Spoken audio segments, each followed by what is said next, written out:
আমার নাম মিষ্টি ইসলাম। আমি ঠাকুরগাঁও থেকে এসেছি। আমার ৫ বছর বয়সে মা মারা গেছে। তারপর আমি খুব কষ্ট করে ইন্টার পর্যন্ত লেখাপড়া করেছি। আমার মা মারা যাওয়ার পর আমার বাবা আবার বিয়ে করেছে। তো আমার সৎ মা আমাকে বাসায় রাখতে চাইতো না, অনেক অত্যাচার করতো বিধায় আমার বাবা আমাকে মাদ্রাসা লাইনে লেখাপড়া করাইছে। তারপর যখন বড় হয়েছি, মাঝে মধ্যে যখন মাদ্রাসা ছুটি হতো সবাই বাসায় যেত, আমার কপালে না ওই মাদ্রাসায় থেকে যেতে হতো, আমার বাসায় যাওয়া হতো না। তো ছোট থেকে এক জায়গায় বড় হয়নি, আজকে এইখানে কালকে ওইখানে, কোনো স্থানীয় জায়গা আমার নেই যে আমি কোথায় বড় হব বা কোথায় থাকবো। সবার মাকেই দেখতাম, সবার বাবাকেই দেখতাম, মাদ্রাসায় আসতো, দেখাশোনা করতো। তো আমার জন্য কেউ আসতো না, আমার লাইফে ওই সুখটা আমি পাইনি। আর আমার আব্বু যতদিন ছিল, হ্যাঁ আমাকে উনি করেছে, টাকা পয়সা মাদ্রাসার দিয়েছে। তারপর হঠাৎ করে আব্বুর প্যারালাইজ হয়ে গেছে। প্যারালাইজ হওয়ার পর আমার আব্বুর যত জায়গা সম্পত্তি ছিল সব আমার সৎ মা ওনার 2 ছেলের নামে লিখে নিছে।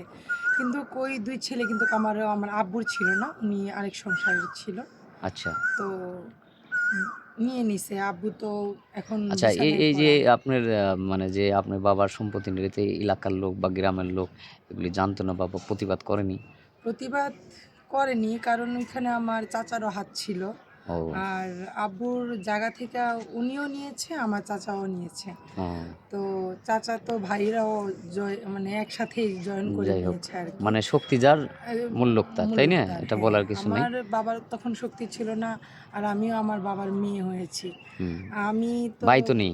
আমি আমার ভাই নেই, আমি আমার মার ঘরে একাই। আমার একাই, ৫ আচ্ছা। বছর বয়সে আমার মা মারা গেছে। এখন আপনার বয়স কত? আমার এখন 23 বছর। 23 বছর। তো এখন 24-এ পড়ছে আর কি। যাক, এই নির্যাতন করার পরে তারা বিয়ে-শাদী দেয়নি আপনার বাবা? আমাকে বিয়ে অনেক আসছে, তো আমাকে বিয়ে দিতে চায়নি কেন, যে আজকে যদি মিষ্টিকে বিয়ে দিয়ে দেই তাহলে তো তাহলে এই সম্পত্তির ভাগ ধরবে। জামাই যদি একটু চালাক হয়, চালাক কারণ হয়। মিষ্টির তো একা কিছু করতে পারবে না। আর যদি স্বামী থাকে তাহলে ওই জোরে হয় জায়গা সম্পত্তি ভাগ নিতে পারবে। তো যত বিয়ে আসতো বলতো কি যে আর এইটা সমস্যা, এইটা সমস্যা, বলে টলে বিয়েটা ভেঙে দিত। ভেঙে দিত এটা তাদের আমার সৎ স্বার্থে। মা আর কি। যাক, হ্যাঁ, খুবই আমার দুঃখের বিষয়, স্বার্থে। করুণ কাহিনী। আসলে এরকম অনেকেরই প্রতিবেদন করছি, এরকম মানে গল্প নিয়ে আমি কখনো সম্মুখীন হইনি। আপনার গল্পটা শোনার পর আমার অনেকটা কষ্ট হচ্ছে বা আমার এই চোখের পানি চলে আসছে। তো তারপরেও যেহেতু আপনি আমাদের এখানে আসছেন একটা ভালো পাত্রের জন্য, চেষ্টা করব আমরা। হ্যাঁ ভাইয়া, আমি এখানে আসছি যে সবার জীবনেই একজন ভালো পুরুষ চাই, একটা মেয়ে মানুষ। যে আমার বাবা তো এখন আমার মাথার উপরে ছায়া হতে পারছে না, কারণ আমার সৎ মার কারণে, আর উনি বিছানায় পড়া। তো আমি একজন ভালো মনের মানুষ। আজকে যদি ধরেন আমি প্রেম করে বিয়ে বসলাম, আমার তো কোনো গার্জিয়ান নাই ভাইয়া, আমাকে ছেড়ে চলে গেলে কে দেখবে? আরেকটা সমস্যা হবে। এই তো আপনার সমস্যা কোনো হবে, পার্সোনাল ফোন এমনিতেই তো নাম্বার আছে? আমরা কষ্ট। ভিডিওটা পাবলিক করার পর তো আপনার সাথে যোগাযোগ করতে চাইবে। ভাইয়া আমি তো ঠিক মতন ভাত খেতে ভাতই পাইতাম না, সরি, আমি সরি। আবার ফোনটা কি করে কিনবো? আমার আচ্ছা, ফোন সরি। নাই।